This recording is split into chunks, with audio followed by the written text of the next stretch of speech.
تاریخی مکہ مسجد میں نماز جمعہ کے بعد مولانا محمد حمید الدین حسامی عاقل کی نماز جنازہ ادا کی گئی۔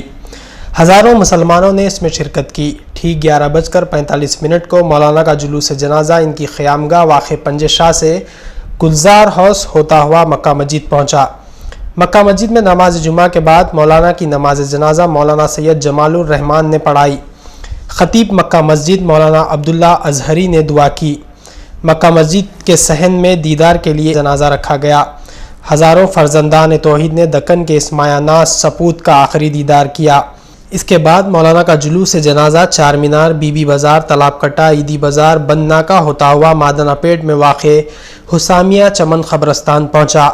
مولانا کے جسد خاکی کو ہزاروں سوگواروں کی موجودگی میں ان کے والد علامہ محمد حسام الدین فاضل رحمۃ اللہ علیہ کے پہلو میں سپرد لحد کیا گیا۔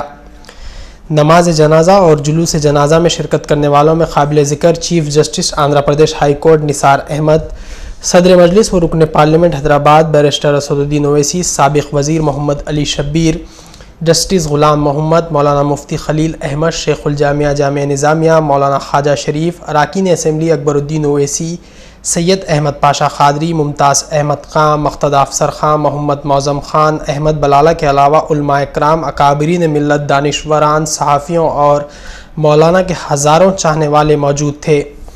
قبل ازیں جمعہ کی صبح کے اولین ساعتوں میں مختصر سی علالت کے بعد مولانا نے داعیے جل کو لبیک کہا۔ گزشتہ چند ماہ سے مولانا علیل تھے۔ انہیں 2 مرتبہ ایشین انسٹیٹیوٹ آف گیسٹرو انٹرولوجی پنجاگٹے میں شریک کیا گیا تھا۔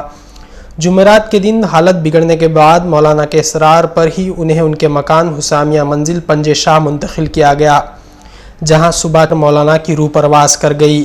انتقال کی اطلاع ملتے ہی چیف منسٹر کے روشیا، سابق chief minister Andhra Pradesh N Chandrababu Naidu, ریاستی وزراء ایم مکیش گوڑ، ڈی ناگیندر، صدر مجلس و رکن پارلیمنٹ حیدرآباد بیرسٹر اسد الدین اویسی، مولانا رحیم قریشی، صدر کل ہند مجلس تعمیر ملت، اراکین اسمبلی اکبر الدین اویسی، سید احمد پاشا قادری، ممتاز احمد خان، مقتدی افسر خان، محمد معظم خان، احمد بلالہ، رکن قانون ساز کونسل ابراہیم بن عبداللہ مسقطی اور دوسرے سرکردہ قائدین اور اکابرین ملت نے مولانا کی قیامگاہ پہنچ کر ان کے فرزند محمد حسام الدین ثانی جعفر پاشا اور داماد رحیم الدین انصاری کو پرسا دیا۔ تمام قائدین نے مولانا کے انتقال کو مسلمانان ہند کے بڑے نقصان سے تعبیر کیا۔ గొప్ప మూలన వ్యక్తిని ఇవాళ మన రాష్ట్రం కోల్పోయింది. వారి సందేశం రాష్ట్రానికే కాకుండా దేశానికి, పలు ఇతర దేశాలు కూడా అఖిల్ సాబ్ని ఎంతగానో గౌరవిస్తూ ఉండేవి. ఎప్పుడూ శాంతిని కోరుకునేవారు. పరమత సహనం బోధించేవారు. మహనీయుడు, శాంతి మార్గంలో పయనించి అందరికీ శాంతిని ప్రబోధించేటువంటి ఒక ఉత్తమ పురుషుణ్ణి మనం కోల్పోయాం. వారి ఆత్మకు అల్లా శాంతిని చేకూర్చాలని ప్రార్థిస్తూ ఉన్నాను. వారి కుటుంబ సభ్యులు, వారికి ఉన్నటువంటి అశేష బంధుజనం, కోట్లాది మంది వారి పట్ల అభిమానం కలిగినటువంటి మిత్రులు అందరికీ కూడా రాష్ట్ర ప్రభుత్వం తరఫున హృదయపూర్వకమైనటువంటి సానుభూతిని తెలియపరుస్తూ ఉన్నాను. మౌలానా హమీదుద్దీన్ అఖిల్ ఉస్మానియ చనిపోవడం చాలా బాధాకరం. ఆయన జీవితాంతం ముస్లిం సోదరుల కోసం పోరాడారు. ఫౌండర్ మెంబర్ పర్సనల్ లా బోర్డులో పర్సనల్ లా ఎస్టాబ్లిష్ చేశారు. అదే మరిగా వారైతే ముస్లిమ్స్ యొక్క రైట్స్ కోసం, అదే మరిగా పర్సనల్ లా ఇంప్లిమెంటేషన్ కోసం, ఇంకా ఎవరైతే పేద ముస్లిమ్స్ ఉన్నారో వారందరినీ పైకి తేవడం కోసం రాత్రింబవళ్ళు కష్టపడిన వ్యక్తి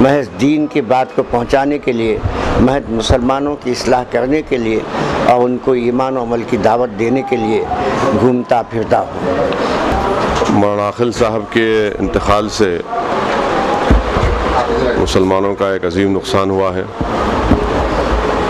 اور مولانا کی شخصیت ایسی تھی کہ تمام مسلمانوں کے ہر مسلک سے جو لوگ وابستہ تھے وہ مولانا کو نہایت عزت سے اور محبت کی نگاہوں سے دیکھتے تھے، اور یہی مولانا کی سب سے بڑی کامیابی تھی کہ ان کی شخصیت تمام کے لیے قابل قبول تھی، اور جس اخلاص کے ساتھ، جس سادگی کے ساتھ مولانا نے اپنی زندگی گزاری، وہ میں سمجھتا ہوں کہ ہم جیسے لوگوں کے لیے وہ قابل تقلید ہے، اور ایک مثال ہے کہ کس طرح سے مولانا نے ہزاروں میل کا سفر طے کیا اور دین اسلام کی تبلیغ کے لیے مدرسوں کی بنیاد ڈالی، اور مجھے خاص طور سے مولانا کے ساتھ سفر کرنے کا موقع ملا جس وقت حیدرآباد میں عزیز اور اعظم کا انکاؤنٹر ہوا، تو میں مولانا کے ساتھ ہزاروں میل کا سفر طے کیا، اور اس وقت مولانا کی شخصیت، مولانا کی سادگی اور یہ تمام چیزیں نہ صرف میں دیکھا بلکہ میرے لیے ایک لرننگ ایکسپیرینس بھی تھا وہ، اور یقیناً آج مولانا کے وصال سے مسلمانوں نے ایک عظیم رہنما کو کھویا، ایک عالم دین کو ہم نے کھویا، اور مولانا کی کمی نہ صرف آندھرا پردیش کے مسلمان اس کمی کو محسوس کریں گے بلکہ پورے ہندوستان میں، خاص طور سے پرسنل لا بورڈ اور مختلف ملک کے مختلف ریاستوں میں جہاں پر مولانا نے دورہ کیا، اور سرزمین حیدرآباد پر بسنے والے مسلمان مولانا کی وہ دل افروز تقاریر، وہ ایمان سے ہوئی تقاریر کو مس کریں گے جو مولانا شب قدر، شب معراج کے دن چوک کی مسجد سے خطاب فرماتے تھے۔ میں اپنی جانب سے، مجلس اتحاد المسلمین کی جانب سے تمام مولانا کے افراد خاندان کو، ان کے فرزند کو، اور خاص طور سے مولانا رحیم الدین انصاری صاحب کو پرسا دیتا ہوں اور دعا کرتا ہوں کہ اللہ سبحانہ و تعالیٰ مولانا کی خبر کو نور سے بھر دے اور ان کو جنت میں اعلیٰ مقام دے۔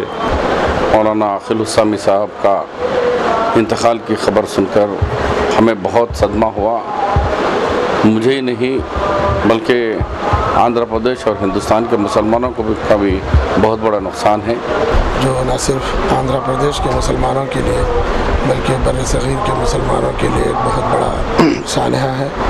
اللہ تعالیٰ مولانا مرحوم کو جوار رحمت میں جگہ عطا فرمائے۔ مولانا عاقل صاحب کو جس عقیدت کے ساتھ شہر حیدرآباد میں ہر ایک مسلمان، صرف حیدرآباد میں ہی نہیں ریاست میں، ملک بھر میں جو عقیدت کے ساتھ ان کے ساتھ پیش آتے تھے، وہ اس بات کا ثبوت ہے کہ وہ ہر ایک کے دل میں کیسا گہرا چھاپ چھوڑے تھے۔ جب بھی میر الحمید کے پر نماز پڑھ جاتے تھے، نماز کے ساتھ ساتھ جو ان کا بیان ہوا کرتا تھا ہر ایک کے لیے، خاص کر نوجوانوں کے لیے بہت ہی ہدایت مند ہوتا تھا۔